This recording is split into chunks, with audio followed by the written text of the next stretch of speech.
Hello students, good evening you all. आज mock test था कुछ स्टूडेंट्स का, तो फिर बहुत सारे स्टूडेंट्स को क्यूरी थी कि मतलब कि जो हमारी आंसर शीट फर्स्ट शीट होती है ये वाली, इसमें हम इसको प्रिंट आउट निकलवाएं या फिर जस्ट हैंड रिटन लिखें, राइट। तो इस चीज़ के लिए और बाकी और भी बहुत सारे कुछ क्वेश्चंस थे, तो फिर इनके रिगार्डिंग मैं आज सबके डाउट्स क्लियर कर देती हूँ मैं। कुछ स्टूडेंट्स का ये भी डाउट है ना कि हम जस्ट डिक्लेरेशन वाला यहाँ पर प्रिंट निकाल कर अलग से हम यहाँ पर date, name, roll number, M code ये सब यहाँ पर लिख दें, राइट, अलग से पेज पर। बट ऐसे आपका एक पेज वेस्ट हो जाएगा, क्योंकि आप सबको पता है कि टोटल 20 शीट्स ही होनी चाहिए, राइट। लेकिन अगर आप ये जस्ट डिक्लेरेशन वाला यहाँ से प्रिंट निकाल कर एक पेज ऐसे वेस्ट कर दोगे आप, तो इसलिए आपके पास एक ऑप्शन और है, आप क्या कर सकते हो, या तो पूरे का ही प्रिंट निकलवा लो, या तो आप ऐसे प्रिंट निकलवा लो ताकि जो ऊपर था उसमें येलो कलर में लिखा हुआ था ना, वहाँ पर ऊपर मार्क किया था, मतलब हाईलाइट कि जो सैंपल लिखा था, राइट, उसको आप हाइड कर कर डायरेक्ट सिंपल प्रिंट निकलवा सकते हो ताकि पूरा का पूरा एक पेज में आपका आ जाए। या फिर ऐसे आप ये देख सकते हो, राइट, ये मैंने खुद राइट किया है यहाँ पर, तो आपका मेरे को नहीं लगता आपको ज़्यादा पेजेस लगेंगे लिखने में भी। आप एक पेज के ऊपर सभी का यूँ लिख सकते हो, राइट। मैंने भी लिखा है यहाँ पर, डिक्लेरेशन भी आ गई है, सब कुछ यहाँ, सिग्नेचर भी बहुत हैं यहाँ पर। सबसे नीचे यहाँ पर पेज नंबर है, राइट, 1 बाय जितने भी आपके टोटल पेजेस रहेंगे उसके अकॉर्डिंग जितने भी आपने अटेम्प्ट किए होंगे, राइट। तो इसके अकॉर्डिंग होगा आपका तो फिर या तो आपके पास एक ऑप्शन ये है कि आप खुद हैंड रिटन लिख लो सब, या फिर उस पेज का प्रिंट निकलवा सकते हो आप, राइट। अगर आप प्रिंट निकलवाते हो तो कंप्लीट का निकलवाना, ऐसे मत करना कि जस्ट डिक्लेरेशन का प्रिंट निकाल रहे हो और फिर बाकी ऐसे पेजेस वेस्ट हो जाएंगे जस्ट, क्योंकि आपके पास टोटल 20 शीट्स ही रहेंगी, राइट। तो आपके पास ये ऑप्शन हो गया है। नेक्स्ट चीज़ अब मैं आपको बता देती हूँ। अब ये मैं बता देती हूँ कि एक बार लिखना क्या क्या है। जैसे यहाँ पर आपकी डेट है, मान लो आज आपका मॉक टेस्ट था, यहाँ पर आप 16 जैन लिख सकते थे, 16 जैन 2022। यहाँ पर आपका रोल नंबर आ जाएगा। एम कोड जो आएगा आपका, एक नंबर होता है जो आपके क्वेश्चन पेपर पर भी होगा और इवन आपके एडमिट कार्ड पर भी होगा, राइट। जिस सब्जेक्ट का आपका सब्जेक्ट नेम होगा, जिस सब्जेक्ट का भी आपका एग्जाम है, वो आपका यहाँ पर आ जाएगा। सब्जेक्ट कोड भी आपके क्वेश्चन पेपर पर भी मैंशनड होगा और आप सबको पता है कि सब्जेक्ट कोड क्या है आपका, राइट। सेमेस्टर, जिस सैम में भी हो आप, वो वाला सेमेस्टर आ जाएगा आपका, मतलब जिस सैम के आप एग्जाम दे रहे हो, राइट। कोर्स आपका आ जाएगा, जैसे अगर आप बी फार्मेसी करो तो बी फार्मेसी लिख दो यहाँ पर। अगर अगर डिप्लोमा वाले होते तो डिप्लोमा इन फार्मेसी लिखते। ब्रांच में आप ओनली फार्मेसी लिखोगे अगर आप फार्मेसी के हो।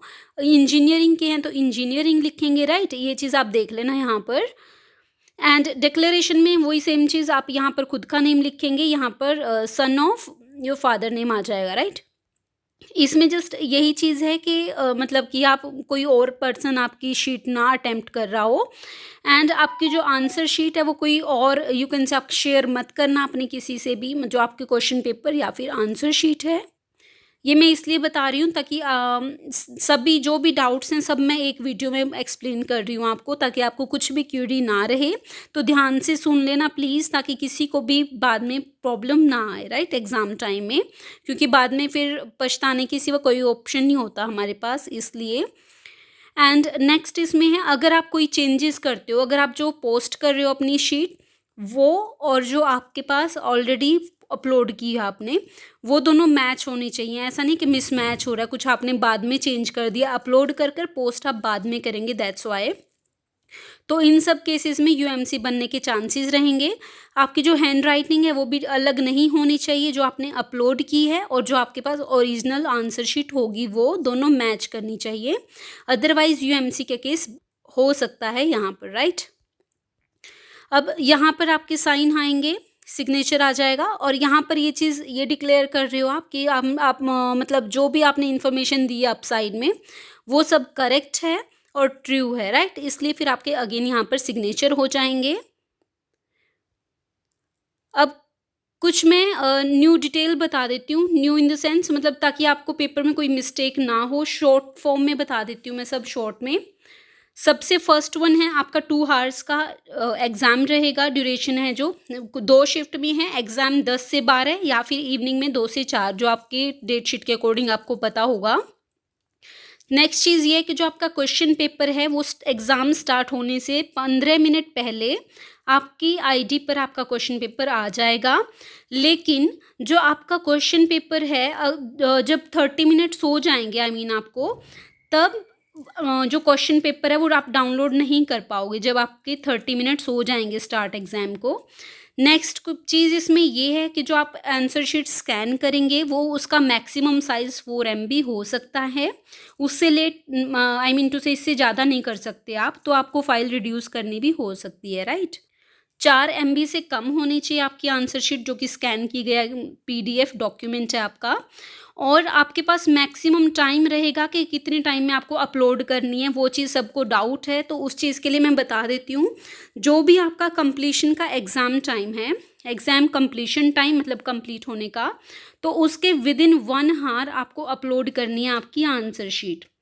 इफ़ इन केस अगर आप अपलोड नहीं कर पा रहे हो किसी रीज़न की वजह से, तो यहाँ पर ये PTU मतलब आईडी बताई गई है, मेल आईडी। यहाँ पर आप वो अपनी जो आंसर शीट है वो विद रीज़न आप मतलब यहाँ पर मेल कर सकते हो आपकी आंसर शीट, अगर आप अपनी PTU आईडी में अपलोड नहीं कर पा रहे हो आंसर शीट, राइट?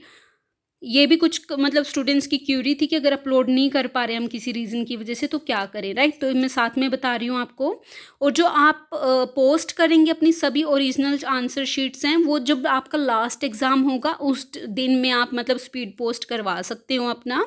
अगर आप फेल हो रहे हैं फिर करवा नहीं सकते टू से, देन आप खुद रिस्पॉन्सिबल होंगे स्टूडेंट्स। ऐसा नहीं कि कोई और टीचर रिस्पॉन्सिबल होंगे इस चीज़ के लिए। स्पीड पोस्ट के लिए आप खुद रिस्पॉन्सिबल होंगे अपनी ओरिजिनल आंसर शीट के लिए। रिसीट होगी, जो स्पीड पोस्ट की रिसीट है वो आपको स्कैन करनी है इमीडिएटली और अपनी जो लॉगिन आईडी है PTU की वहाँ पर आपको अपलोड करनी है।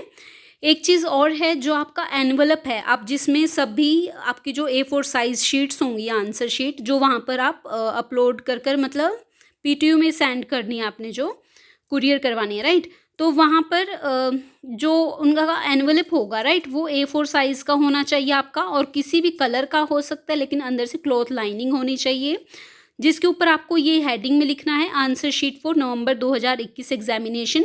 ये आपका एड्रेस रहेगा, राइट? देन एक चीज़ और इसमें मैं बता देती हूँ आपको, जो आपकी शीट्स रहेंगी जिस पर आपको जो आंसर शीट वाली हैं, फर्स्ट पेज पर आपको पता लग गया क्या लिखना है, प्रिंट भी निकलवा सकते हो या फिर आप अलग से हैंड रिटन ये पहले से रेडी कर रख लेना। जितने भी आपके एग्ज़ाम हैं सभी के लिए एडवांस में रेडी कर रख लो फर्स्ट पेज, राइट? जो कि सब्जेक्ट नेम एटसेट्रा सब बाद में लिख सकते हो एग्ज़ाम टाइम में। अब आपकी जो आंसर शीट है वो कैसी होनी चाहिए, वो वाइट कलर की होनी चाहिए, A4 साइज़ की होनी चाहिए और टोटल उसमें 20 पेजेस होने मतलब टोटल 20 पेजेस ही होने चाहिए आपकी जो आंसर शीट रहेगी वो, इंक्लूडिंग फर्स्ट पेज, राइट, होंगी। और एक साइड ही लिखना है आपको, ऐसा नहीं कि दोनों साइड लिखना है। जैसे एक पेज उठाया तो बस एक साइड ही लिखना है आपको, 1 साइड ओनली। टोटल होंगे 20 पेजेस। 8 क्वेश्चंस रहेंगे, उनमें से कोई भी आपको 5 क्वेश्चंस अटेम्प्ट करने हैं। 2 हार्स का पेपर होगा आपका, सब्जेक्टिव टाइप रहेगा, राइट?